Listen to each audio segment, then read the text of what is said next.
What's going on, FutureDDS family? We'd like to take a moment to recognize our sponsors for today's video, DAT Booster.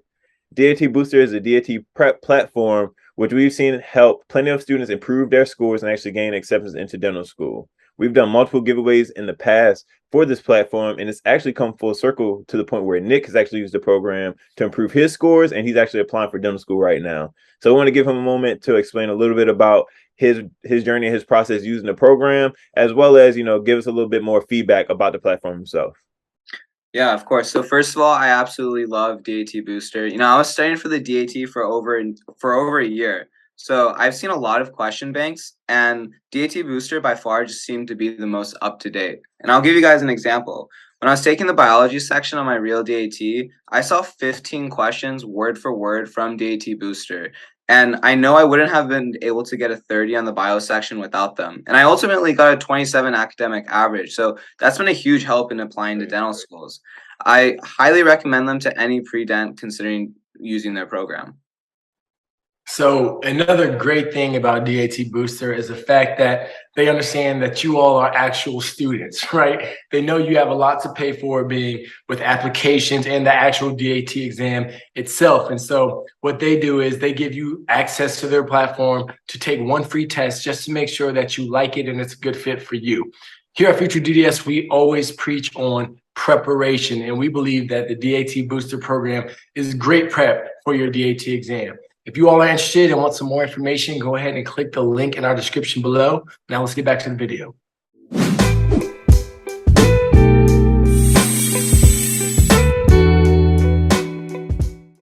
Hi, my name is Eunice Gomez and I am a D2 at Loma University.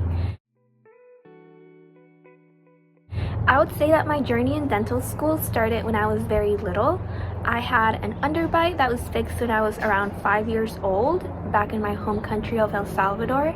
And I just remember always being very intrigued and very excited about going to the dentist, which is unique for a 5-year-old. But as I got older, I got into other hobbies like art. Like I used to paint and draw a lot when I was little, and I really got into it in high school. And for a while, I thought that I wanted to major in fine arts. But personally, I realized that I needed something that challenged me more academically. And I started thinking about dentistry again, and I realized that it does a really good job of combining the sciences and the artwork. And I know it sounds very cheesy, but I always tell people that teeth are like the canvas of the smile. You can do a lot to someone and really give them something to be proud of whenever they smile. And so when I got into college, I majored in biology pre-dent with a minor in chemistry and another minor in global policies and services. I strongly believed in making healthcare affordable or accessible to people in need. So that's where that minor comes from. I also went on various mission trips. I went to Brazil, along the Amazon. We went to various villages or cities and did a health survey of the communities there. I also went to Morocco, and that was a more artwork inspired mission trip where we went to a public elementary school in Casablanca, and we painted a mural regarding some healthcare essentials like breathing, sleeping, nutrition, and we had like a healthcare for the kids there. So that was very exciting and kind of showed me my passion of learning about other cultures and getting to know more people and just teaching people about how healthcare is so important in a day-to-day basis. Besides that, I was also the president of Adventist Peace Fellowship. It was just a small organization that we had on campus to bring awareness about social issues currently going on. And overall, my college experience was very fun. Yeah, science was very difficult, cellular and molecular biology, organic chemistry, but I made a lot of friends and I learned a lot of lessons, and I carry that with me even now.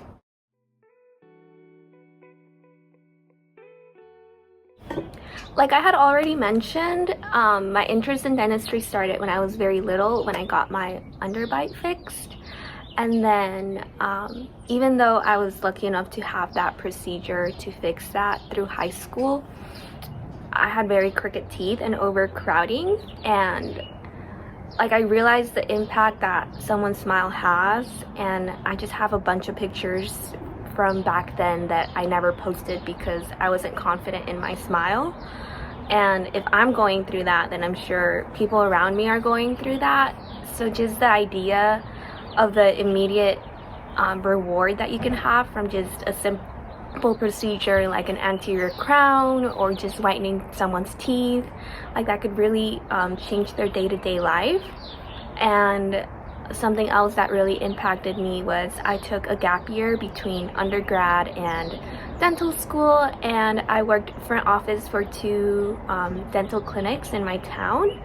And just being able to interact with patients and do treatment planning and just welcome them to the clinic and becoming their friend, I was just so rewarding when a patient would come in and be like, oh my god, it's so nice to see you again.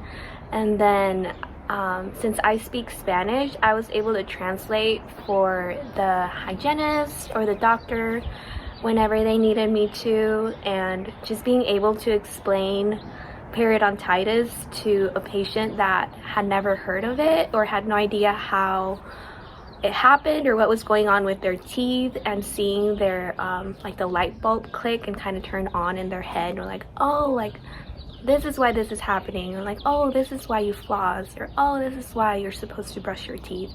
Like that was very rewarding, and just the whole patient interaction side of dentistry really inspires me and pushes me to become a better provider one day. Studying for the DAT was so hard. I remember that DAT summer, I used DAT bootcamp as many other students did, and I just followed their schedule. But I remember I would like lock myself up in my room for 5-8 hours a day and just go through whatever the schedule said I had to do. And I remember the first chemistry practice DAT that I took, I got like a 13 or 14, and I really felt like I would never improve my grade. I also remember once I got to the Krebs cycle and glycolysis portion of biology, I like had a mental breakdown and started crying, because we all know that the glycolysis cycle always gets to us whenever we go back to it. Even though it's something that we learned in G-Bio, like I was like, there's no way I can memorize this again. And I dealt with it by going out to jog in the afternoons after I was done studying. That really helped me like relieve my stress. And personally, as a Christian, I also prayed a lot. And I like to say that my DAT summer brought me closer to God, because I really felt like I was hopeless. And I just remember praying a lot and like feeling like dentistry was my calling. And I would pray, dear God, like, if this is my calling, like if you really want me to become a dentist, to like help me pass this test. And even during the test, I remember just praying constantly, like, God, like, I know I probably haven't been the best person out there, and I know I have my faults, and I deserve to be humbled, but humble me another way, like, just let me pass this test. And my highest score was actually in chemistry, so I went from getting a 13 on my practice to it being my highest score. I think it was like 29. Honestly, after you get into dental school, your DAT score doesn't really matter. So just do your best and then forget about it, because once you're in, you're in. And I just really have to like thank God and that I got here and that I was able to pass that test. A few things that set me apart from other applicants was my interest in Loma Linda. We had Loma Linda representatives come to my school a few times a year, and I would always attend the events and try to make myself known. I think another thing that set me apart was my minor. I have a minor in Global Policies and Services, which is pretty much international development, and I took classes like global health and human rights. and I also applied that into my extracurriculars.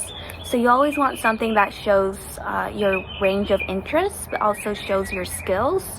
And so I volunteered with refugees in Chattanooga that had just moved to the US, where we would help the children with their homework or help the wives run errands because they either didn't have a car or they had a language barrier that they were still trying to familiarize themselves with.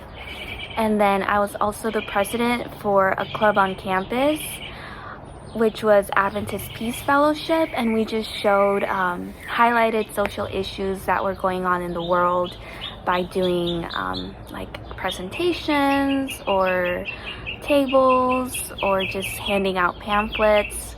I was also a leader for a mission trip, so I went on 2 mission trips. The first one I just went as a participant, but on the second one I was the student leader, and so it highlighted my leadership abilities and my interest in other cultures and in service, and I think those would probably be the major things that set me apart from everybody else, because I was a bio major, bio pre-dent, and that's a lot of people that apply to dental school, and there's nothing wrong with that, but you do want to make sure that you add stuff to your resume or your interests that set you apart from everyone else, but at the same time that you actually enjoy doing, and you're just not doing them because you feel like you have to, because you just have to be able to enjoy the road and have things that can help you relax and enjoy your time versus studying for the DAT or a bio midterm that you might have. My interview day was different from most schools, I feel like, because I went to Southern Adventist University, and they're kind of partners with Loma Linda because it's the same religious organization. So instead of me flying out to California, they flew in from... My interview was I feel like my interview was different. I feel like my interview process was different from other people because I went to Southern Adventist University, which is a partner school with Loma Linda. So instead of me flying out to California, they flew into Tennessee, and we had the interview on campus.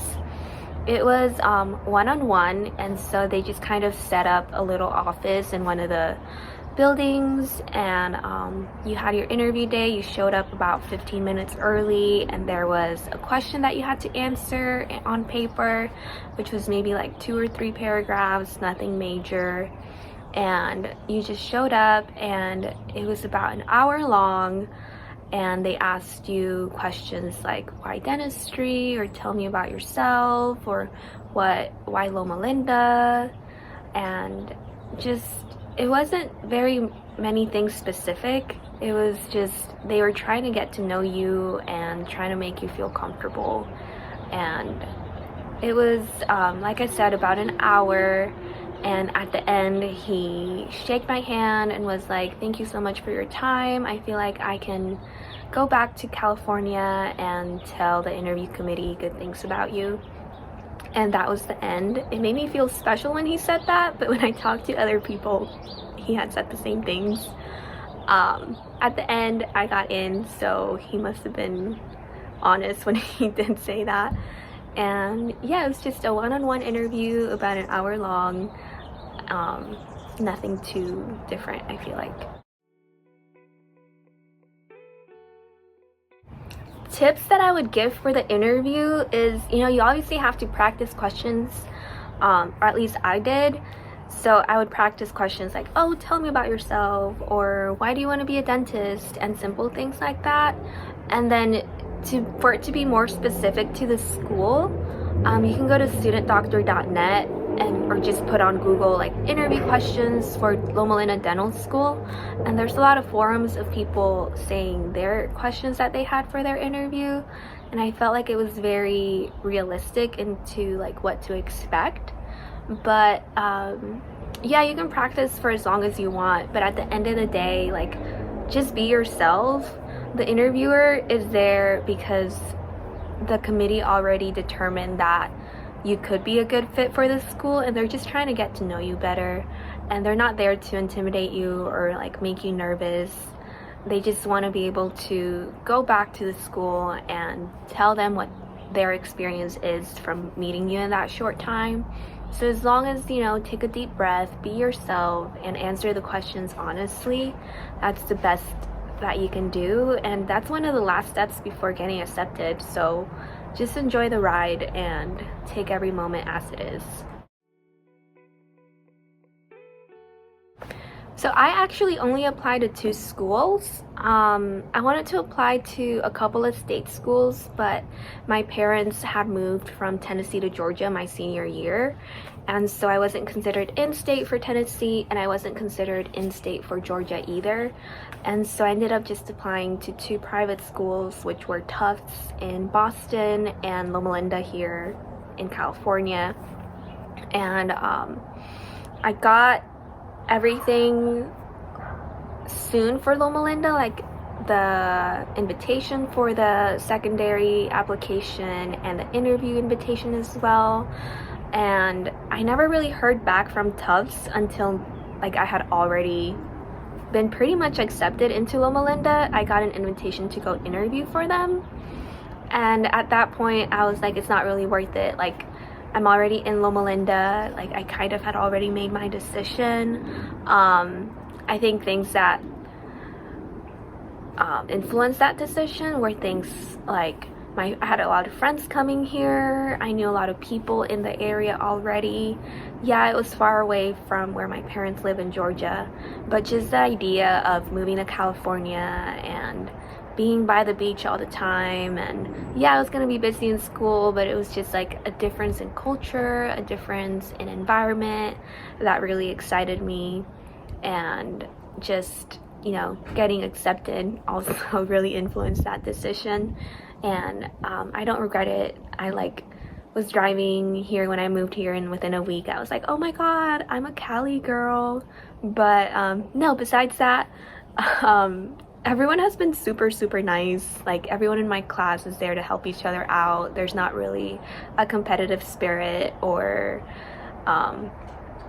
like they're trying to get you. Like, we're all friends and we've all grown to be like a close family, and I really appreciate that. So the transition from being an undergrad to being in dental school was really hard. Personally, I didn't have the best science GPA, so coming in, I felt like I shouldn't even be here. Like, I was taking somebody else's spot that was better prepared, and just the new workload was also very hard, and you kind of have to relearn how to study and how to prepare for things. And you look at the averages on the grades, and yeah, you might be at average or below average, but then you see that the high score was 100, and you're like, how did someone get 100% on this test? It was so hard. And just feeling like you're not good enough is something that you just have to learn to manage and learn to ignore, because you are good enough, like you made it this far. And it wasn't just academically that I felt that way, it was also during our labs. So I could be struggling to do a cavity preparation on my typodont, and it could take me like 3 hours to maybe get one signature, and in those same 3 hours the person next to me had already finished the whole project. And it's just like, I'm gonna be doing this on an actual person one day. How am I so bad at this? Like, there's no way. And so the first couple of quarters, it's just really frustrating. And then the professor will come and be like, well, like, you know, you can do it this way instead, and it could help you out. And then you just stare at them and you're like, that is what I was trying to do, and it didn't turn out the way it was supposed to. But like, you just have to keep pushing. I remember, like I said, it took me 3 hours to do a cavity prep, and by the end of my first year, we were able to do them in 20 minutes, and they were clinically acceptable or even better. So it's all about practice and all about putting in the hours and just not giving up, because it is going to be hard. You are going to feel overwhelmed, but you're, at the end of the day, you're following your dreams, and you just have to do your best. So a typical day for a first year student I came in when everything was still online, and so for the first whole year pretty much all our classes were online and we were only allowed to go in for labs. And so it started off still pretty early. Even though it was through Zoom, a lot of the professors still wanted us to log in and show our faces. And so my school usually starts at 7 a.m. and it can go up until 5 o'clock. And so we have 3 blocks pretty much. So it's 7 to 10, 10:30 to 1:30, and 2 to 5. And so sometimes I'd be, sitting in my room for all that time, and it could get a little depressing at times. But like some of the professors weren't as strict about being in the Zoom. And so even though I did miss the social interactions of meeting my classmates my first year, it was also nice to be able to kind of manage my schedule. So if I felt like doing anatomy one day, I would watch the lectures for anatomy, versus like the next day I felt like doing histology and I would only watch the lectures for histology. So it was nice in the sense that I could manage my own schedule. And if one day I was feeling a little bit overwhelmed, I could maybe like skip a lecture and watch it the next day. But I was still able to go to labs, like I said, and I just think I got lucky with the group of people that I was put into for those days. We were all very social and wanting to get to know each other. So even though we were online the first year, I was still able to make a lot of friends, and we were still able to hang out outside of class. And so it's just about making the best of it. Yeah, it's going to be very science intensive. And like I said, sometimes I'm in lecture from 7 to 5. And those 30-minute breaks sometimes aren't enough to get like a proper meal. But, you still have labs where you can kind of have a change of pace of things. And you can still make time to hang out with friends during the weekend. So it's nice.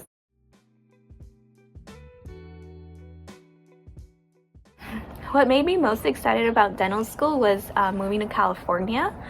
It was just a really big change for me. Personally, I didn't even tour the school before moving here, so it was all like a surprise.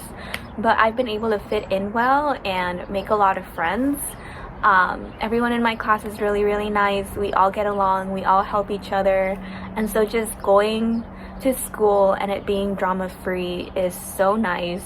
And just knowing that if I'm in lab and I need an instrument that I can't find, someone next to me will help me out. And just, it's a healthy environment to be in. And then I haven't started working with patients yet, but next quarter we are, and so that's also very exciting, kind of scary, but also very exciting. And I just can't wait to get more into dental school as the years progress, being a D3 and a D4 and finally graduating, and just making the most out of this experience and learning from the professors. We have very friendly professors that are there for us, willing to help us out, willing to answer our questions or stay after hours to help us make better preps and help us manage our patients. And it's just really nice. I enjoy going to school. Right now it's finals coming up, so it is a little stressful and I am a little bit overwhelmed, but overall you just gotta look at the silver lining and make the best of it. My biggest piece of advice for someone that is pre-dent is to just not give up. I had a bunch of C's in my transcript, and there was there's no way that a dental school is going to take me. There's no way that I'm ever going to be a dentist. And I really felt like I shouldn't even apply. I looked into dental hygiene school and programs that had a bridge program that you did dental hygiene and went to dental school after that. But luckily I had a lot of people in my life that believed in me more than I did, and they just kept pushing me to do the things that I had to do, take the classes, even though I felt like it was overwhelming at times, or that it wasn't going to change my GPA, or I had people that pushed me to be more involved in extracurricular activities and just keep going. because you are gonna have that self-doubt in the back of your head, and you are gonna have a little voice that's like, you know, like it's not worth it, or like just choose a different career that's easier. But you just have to keep going if it is your passion. That's also very important. Don't think that it's gonna be easy, or don't think that you're doing this for the money. Like, yeah, you might be making good money eventually, but it's gonna take a while, and the road to get there is gonna be hard, so you might as well be enjoying it along the way. So yeah, just keep pushing, don't give up on yourself, and surround yourself with friends and family that like will push you to be a better version of yourself and to not give up. Also, if you want to learn more about my journey or know how I'm doing, you can follow me on my Instagram. It's Becoming a Dentista. I try to post regularly. It's mostly for myself. I make quirky little reels and pictures with my friends and what I've been doing in labs. So if that's something that you want to know more about, you can follow me, or if you have any more questions, my DMs are always open.